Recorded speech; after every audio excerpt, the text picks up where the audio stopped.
Hoje eu estou trazendo um tema mais reflexivo para todos nós. Nós vamos fazer um elo com o Espiritismo, mas eu trago para vocês realmente informações, vamos dizer assim, relativamente recentes, frescas, das chamadas neurociências do comportamento, que eu vou falar aqui tem todo um embasamento científico, não é minha opinião que eu vou falar. Então, realmente, nós trazemos esses fundamentos que eu gostaria de compartilhar com vocês, o quão importante para abrir a nossa cabeça. Por que nós somos do jeito que a gente é? Por que eu costumo reagir diante de uma situação de estresse ou de alegria? Como eu reajo? Por que eu sou assim?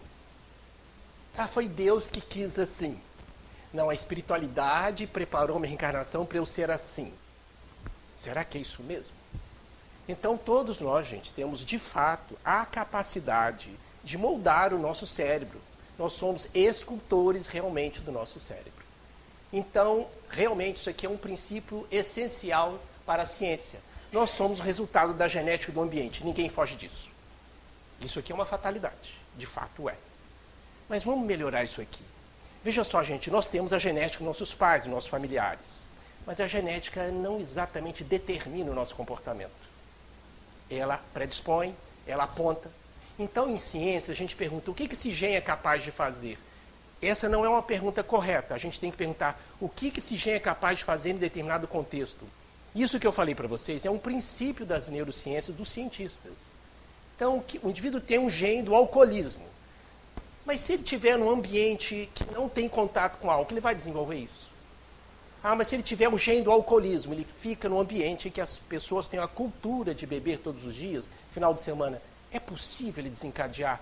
Então, já estou passando aqui para vocês, gente, que até na genética não existe mais esse fatalismo biológico. Ah, ele tem esse gene, ele vai ter isso, não tem jeito. Então, depende do contexto. Por isso, gente, o ambiente é uma coisa essencial. Nós somos, portanto, fruto disso aqui, genética e ambiente. Todos nós somos resultado disso. O que é ambiente? Ambiente não é só o ambiente físico que nós estamos, não.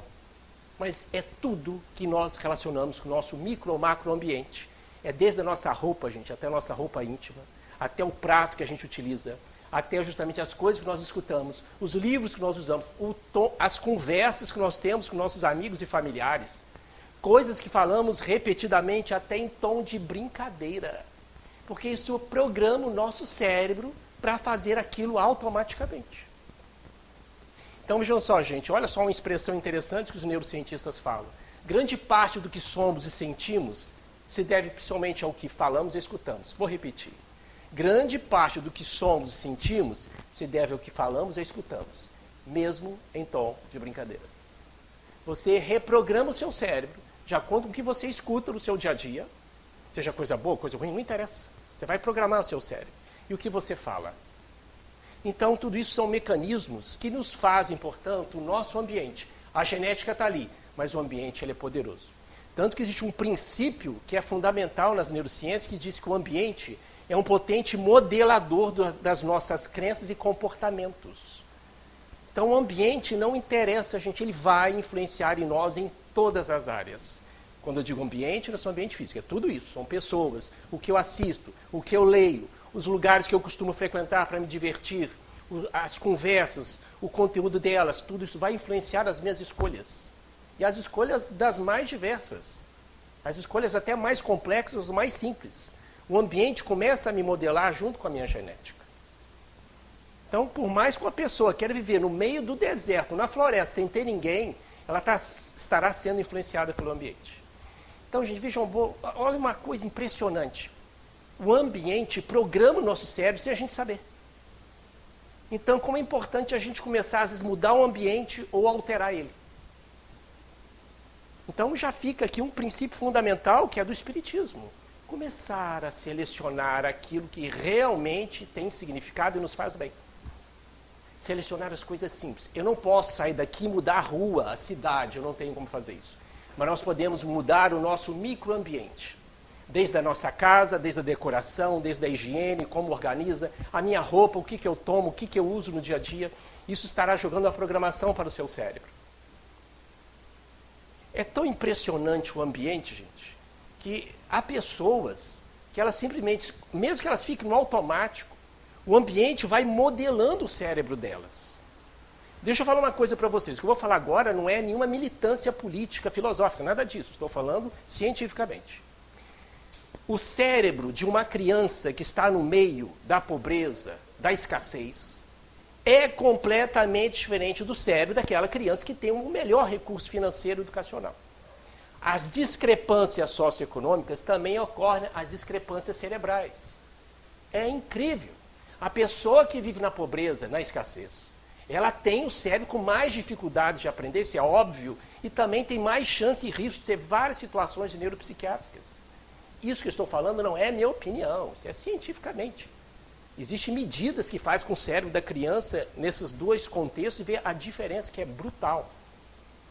Então, gente, vejam só a questão do ambiente, o que ela é capaz de fazer conosco. Estou falando de criança, imagina a gente no dia a dia. O ambiente começa a nos moldar. Olha que interessante. A genética influencia a gente demais. Mas existe uma região do nosso cérebro que não é tão influenciada pela genética. É o nosso córtex pré-frontal. O córtex pré-frontal, gente, é uma região do cérebro que está atrás da testa. Ele que nos diferencia dos restos dos animais. A nossa semelhança dos animais é 98%. É incrível. Nós temos realmente uma constituição mais animal do que humana, vamos dizer assim. Mas essa região do nosso cérebro é que nos dá a capacidade de antever consequências, de controle emocional, de se programar, de realmente saber dar nome aos sentimentos e emoções. Tem essa área do cérebro que está aqui atrás da nossa testa, que nos diferencia dos animais, que nos dá a característica de Homo sapiens. Essa área, ela é pouco influenciada pela genética, determinando e mostrando para nós que nós somos, portanto, construtores do próprio cérebro, que nós temos, chamamos o livre-arbítrio, a capacidade de opção, de escolher, de dar novos rumos. Portanto, essa fatalidade aqui, ela até certo ponto, porque grande parte vai depender das nossas escolhas, das nossas mudanças que nós podemos fazer no nosso dia a dia. Todas as pessoas são capazes de mudar o seu cérebro, de mudar as suas crenças, mudar ações, mudar comportamentos, mudar desejos, mudar planos, até o último suspiro de vida. De fato, as crianças têm o que a gente chama de plasticidade cerebral muito grande, mas isso ocorre até o último suspiro de vida. Todos nós somos construtores do nosso destino. Então, isso aqui que parece ser uma fatalidade, nós somos capazes de mexer nisso, principalmente aqui. O ambiente, de começar a mudar as coisas do nosso dia a dia. Porque tudo que nós fazemos repetidamente, a gente joga uma programação para o nosso cérebro, e o nosso cérebro joga aquilo de novo para o nosso dia a dia, na forma de ações automáticas. A maioria de nós, tudo que nós fazemos é automático. Tudo, a maioria das coisas. Se eu pedisse para cada um aqui dizer o que vocês fizeram em detalhe durante o dia, vocês não iam lembrar a maioria das coisas. Porque o cérebro está sempre trabalhando no automático. Ele é feito para isso, para economizar energia e delegar justamente outras funções para o próprio automatismo do cérebro. Então, poucos momentos a gente vai se fazer coisas mais conscientes durante o dia. Mas qual que é a grande questão disso? É que tudo que a gente faz no nosso dia a dia, nós colocamos no nosso cérebro, depois de certo tempo, que passa a ser automático. Desde coisas negativas como positivas. Então, tudo que a gente faz, toda ação que a gente faz no nosso dia a dia, vai chegar um momento que aquilo vai virar um hábito. E o hábito é uma ação automatizada que a gente não tem nem consciência. O jeito que a gente fala, o jeito que a gente age, os nossos gostos, as nossas ações diante de situação de alegria e de estresse, é que já fizemos aquilo várias vezes durante o tempo. Então a gente costuma dizer, as ciências, de que nós somos um retalho das pessoas que nós convivemos ao longo do tempo. Um pouquinho de cada. Porque as pessoas influenciam tremendamente nas nossas decisões, na nossa formação das nossas crenças. Mesmo que a gente não queira. Porque o cérebro ele tem uma função muito automática chamada espelhamento. Quando nós estamos no trabalho, em casa, no ambiente, na sociedade, o nosso cérebro automaticamente, mesmo que você não esteja consciente disso, você tende a repetir o que o outro está fazendo ou falando. Vocês já veem isso, vocês sabem. Muitos poderiam dar exemplos disso. Nós vemos vários exemplos, pessoas que às vezes, por exemplo, estão na fila de um banco, um indivíduo dá a passagem para uma outra, faz um agrado, é tendência que outros também tratem aquelas outras pessoas da mesma forma, e vice-versa. Se você às vezes ver uma pessoa tratando com rispidez outra, é possível, tem uma grande chance de você levar aquilo para o seu dia a dia. Então, olha só como o espelhamento, o cérebro, ele está sempre programando a nossa mente, as nossas ações de acordo com o ambiente. Então, gente, começar a organizar o nosso ambiente nas coisas mínimas, com a nossa roupa que a gente usa. Há muita gente que usa roupa rasgada dentro de casa. Aí fala assim, Carlos, eu não tenho dinheiro para comprar outra. Tudo bem, costure. Carlos, eu estou com a roupa rasgada, ninguém está vendo. Ninguém está vendo, seu cérebro está. Você está jogando para você uma crença de não merecimento. Eu não mereço usar uma roupa melhor dentro de casa. Olha como isso é sério. Então, gente, não devíamos aceitar um prato rachado, lascado, ou comer num ambiente sujo, desorganizado. Isso leva a uma programação cerebral constantemente. Então, o que é o mais importante? É que a gente tente dar o que está ao nosso alcance, o melhor para nós. Não estamos falando de luxo, não estamos falando de riqueza, de ostentação. Estamos falando de você dar dignidade para você. Então, vejam só, gente. O ambiente, ele faz nos repetir o ambiente. O ambiente nos faz repetir o ambiente. Se o ambiente é desorganizado, sujo, insalubre, nós vamos repetir aquilo no nosso dia a dia. Por isso, gente, é muito difícil. Muito difícil. Quem aqui talvez já passou dificuldades, sabe que uma criança que é criada, que vive, que é educada num meio de escassez, é muito difícil ela sair dali. Isso é uma realidade. É uma realidade. Por isso, da nossa participação social cada vez mais, no sentido de ajudar essas pessoas em todos os sentidos. Mas o que eu quero dizer é o seguinte, gente. Vejam só, se eu chegar perto de uma criança agora, que está no meio de escassez extrema, falar assim, olha, você estuda, que você vai conseguir ser melhor. É possível que dê até algum efeito, mas não é o suficiente. Para ela sair daquele ambiente, ela tem que ter uma referência. O que é referência? Alguém que estudou, se esforçou e saiu daquele ambiente igual a ela. Então, esse é um outro aspecto do ambiente. Nós precisamos de referências. E todos nós temos referências boas e ruins. E acabamos fazendo essas coisas de acordo com essas referências. Então, escolher mais as nossas referências. O que é referência, Carlos? É uma pessoa que você gosta, que você quer se espelhar nela. Seja um artista, seja um familiar, seja um professor, seja um filho, seja seu pai, sua mãe. Você sempre vai ter um colega de trabalho, ele é a sua referência. E você leva aquilo para o seu dia a dia. Então, um aspecto essencial, importante no nosso ambiente, é selecionar os nossos grupos, selecionar as pessoas que convivemos. E, às vezes, é necessário até se afastar de algumas pessoas, pelo menos temporariamente, gente. Porque existem pessoas que nós temos um relacionamento tóxico.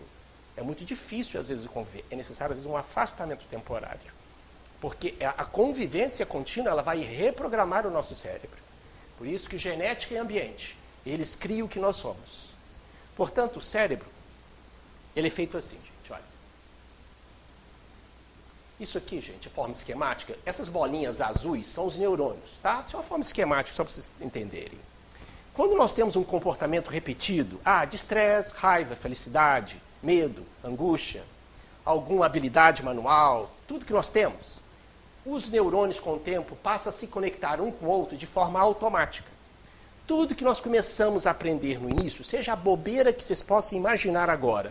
Eu estou começando a aprender inglês, eu estou começando a aprender a fazer uma atividade física, eu estou aprendendo a fazer feijão. Tudo começa primeiro consciente, muito racional, passo a passo. Depois, com o tempo, isso passa a ser automatizado. É igual quem aqui já aprendeu a dirigir. No início, tudo é automatizado. Olha como é que eu ligo, tem que passar primeiro, olhar aqui. Depois fica tão automatizado, fica até perigoso, vocês sabem disso. As pessoas os dirigem usando o celular, comendo, fumando, etc. Fica até perigoso. O nosso cérebro é assim no dia a dia. A gente aprende uma coisa, seja ruim ou boa. Fica tão no automático, porque essas conexões ficam mais fortes quanto mais estímulo tiver do ambiente.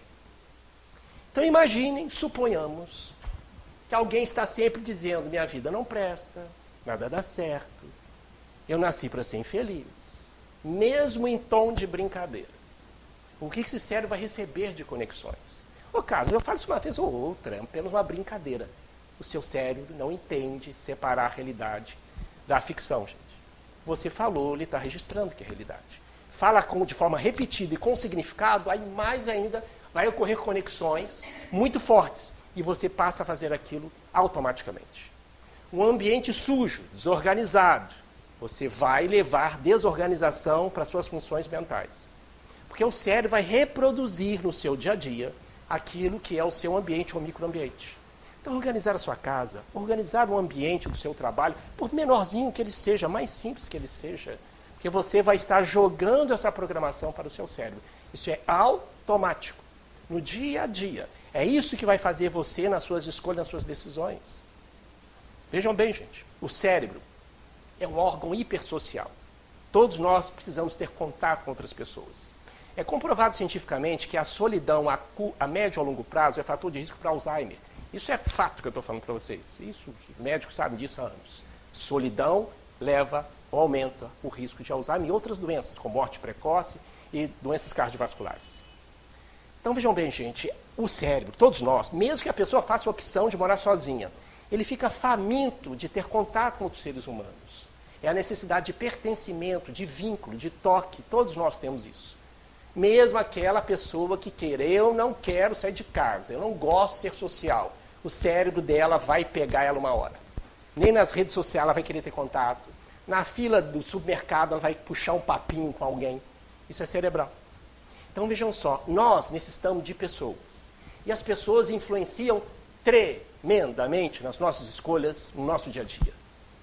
Vejam só, quando nós estamos fazendo uma tomada de decisão, uma escolha, nós levamos em conta não só as nossas expectativas em relação a essa escolha, mas levamos em conta as expectativas que as pessoas têm de nós em relação a essa escolha. Isso é automático. Eu vou fazer isso, eu vou tomar essa decisão, mas eu tenho que tomar uma decisão de tal forma que eu não desagrade tanto o meu círculo familiar e o meu círculo de amigos. É isso que o cérebro faz. Ah, Carlos, eu não faço isso não, eu escolho o que vem na minha cabeça. Não, não faz isso não, gente. Todos nós somos influenciados 100% pelo nosso círculo afetivo, mesmo longe. Então vocês verem como, gente, as pessoas que estão na sua volta influenciam. Nas mínimas escolhas do dia a dia, influenciam tremendamente. Então, mais uma vez, selecionar melhor nossos círculos afetivos, com quem nós conversamos, com quem o tom da conversa ou o conteúdo da conversa que temos no nosso dia a dia. Então, gente, ambiente, local, organização, pessoas, o que assistimos, o que lemos, o que escutamos, tudo isso programa o nosso cérebro, que ele vai nos dar justamente uma programação automática. No início começa a ser muito racional, depois nós fazemos aquilo sem pensar. Os mesmos mecanismos que levam ao vício, o vício à cocaína, à droga, ao álcool, são os mesmos mecanismos que faz a gente tornar uma ação consciente em automático, em hábito. A mesma região do cérebro que faz alguém ficar viciado é a mesma região do cérebro que faz a gente criar hábitos, seja positivo ou negativo. Porque o cérebro, gente, ele não gosta de gastar energia. Ele quer coisa rápida. O cérebro é feito para isso, para ter conexões rápidas e nos dar resposta rápida, eficaz, economizar energia. E ele funciona assim. Então, mais do que nunca, nós precisamos ter mais consciência com as nossas escolhas, o que fazemos no nosso dia a dia. Esses circuitos, gente, muitas vezes eles se conectam tão forte, de acordo justamente com os estímulos que a gente tem e o significado que tem.